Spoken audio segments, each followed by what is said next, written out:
Well, howdy there, Internet people. It's the Rev again. So today we're going to talk about the American Constitution, the future of our country, clubbed-winged Manakin Birds, and chicken wings. I can't keep the accent going, so I'm just going to start. Okay, so here's your little Discovery Channel info about clubbed-winged Manakin Birds. The male clubbed-winged Manakin bird plays a song with the bones in its wings, gliding them across one another like a bow quickly striking a fiddle string. The result is a short, low bleat, kind of this sound, okay? Females adore the sound, all right? And they mate most often with the bird who has the most resonant wing song.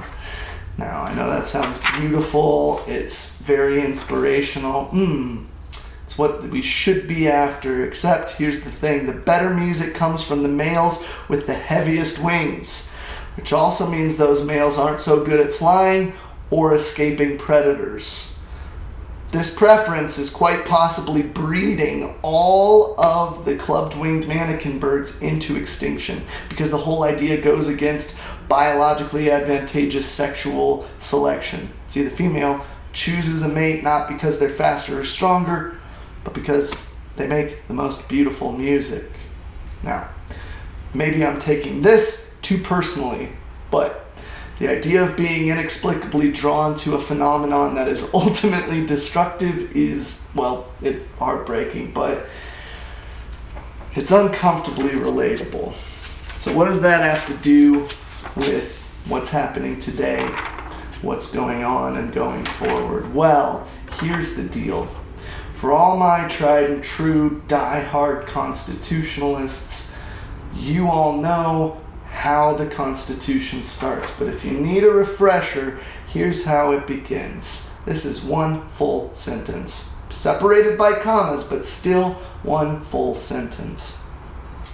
We, the people of the United States, in order to form a more perfect union, establish justice, ensure domestic tranquility, provide for the common defense, promote the general welfare, and secure the blessings of liberty to ourselves and our posterity, do ordain and establish this Constitution for the United States of America. See, there's a point in the American Constitution right in the beginning where it says everything that follows. What's the point of it all? And that point is in order to form a more perfect union. Meaning that even if it's great, even if America is great, even if it's better than great, if it's perfect, we, the people of the United States, in order to form a more perfect union. See, the goal of America is to always keep striving. To keep striving for more perfect. To keep going. To keep perfecting. To progress forward and always make things better, even if they're great. We're supposed to be making things more perfect. So how?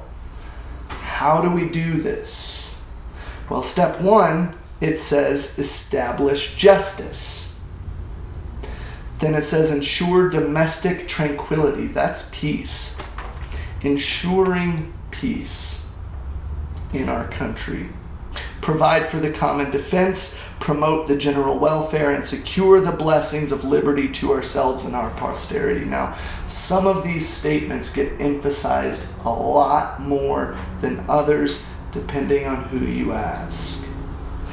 But if you do a little history, a little research, you'll find out 1905 vaccine mandate based on the case Jacobson versus Massachusetts. What did they rule?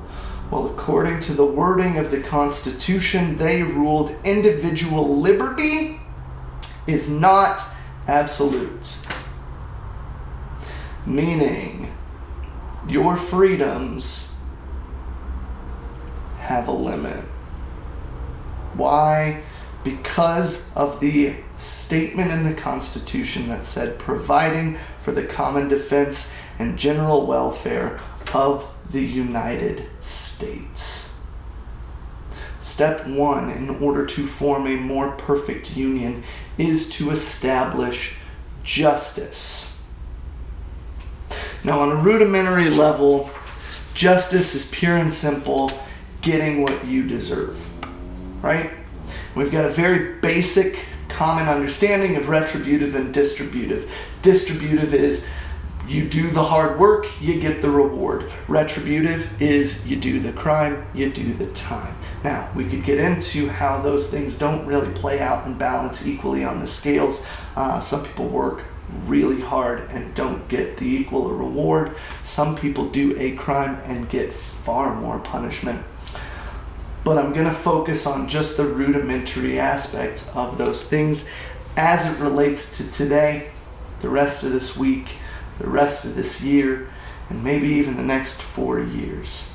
See, the first step to forming a more perfect union, the first step to progressing, kind of weird.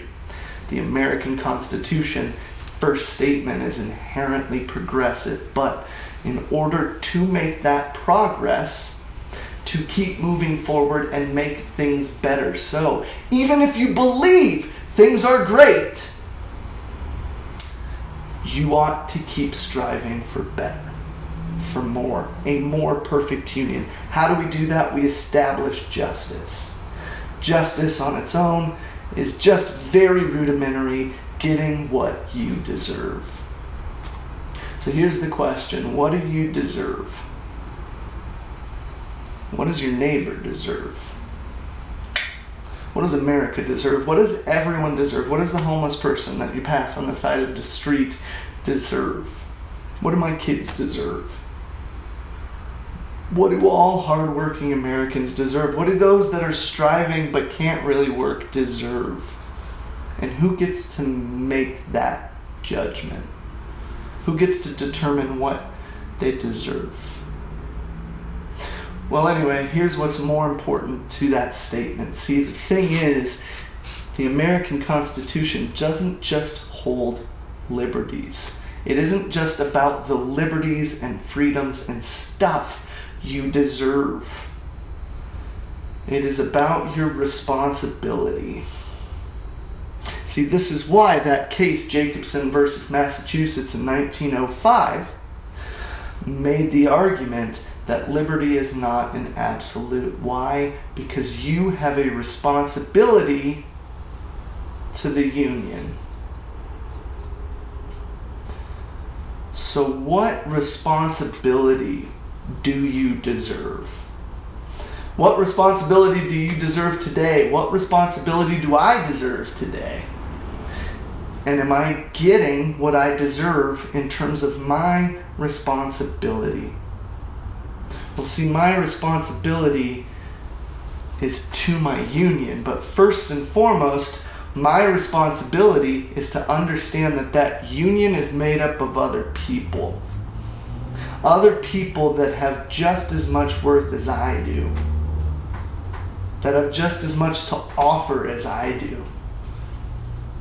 So when we talk about getting what we deserve, at its core, maybe what we deserve is to work together in order to form a more perfect union. See, we can want things, and it might hinder us in the long run. We can desire things and it be beautiful, and there be an argument to be made that that is right in our own right, that is beautiful in its own way, but is it something that's actually harming us collectively? Is it something that's actually harming the goal of the United States in order to form a more perfect union? Just like the club wing Manakin Birds. See, I was eating chicken with my kids and we were talking the other night about whether or not the chicken wing counts as alive. Well, it counts as an individual, I'll tell you that. Very much. You want to secede from the Union. You want to cut off from everything else. Well, yeah, you'll exist and you'll have your independence, but will you have life? See, I've talked a lot on my channel, a lot of things in my own personal life. I've given a lot of sermons about how I am striving for us to collectively sing the song together. Bill and Ted Face the Music. If you don't know what I'm talking about, you can find it on my channel. But it was what saved the universe. It wasn't so much the song, it was everyone playing it together. I want to strive to play the song with all of you. I want to strive to encourage your song. And I think it's my responsibility as an American, based on the Constitution. That's what I deserve. I deserve the responsibility and the right to help you. I deserve the responsibility and the right to not just think about myself, but think about how can I form a more perfect union. And in order to think about how I can form a more perfect union, I have to think about others, because the union isn't just me, it's all of us. So as we face whatever happens the rest of today, as we face whatever happens tonight, as we face tomorrow, as we face the rest of the week, as we face the rest of the year, and as we face the rest of the 4 years, I don't know, maybe even more, who knows. As we face the future, I'd like to do it collectively. I'd like to do it with you. I'd like to do it together as a constitutionalist American, focusing not on what rights I deserve, but on what responsibilities I deserve. How can I, me, establish justice? How can I, me, ensure domestic tranquility? Again, peace in the nation. How can I provide for the common defense? That was the argument in that 1905 Jacobson versus Massachusetts vaccine mandate. How can I promote the general welfare of those around me?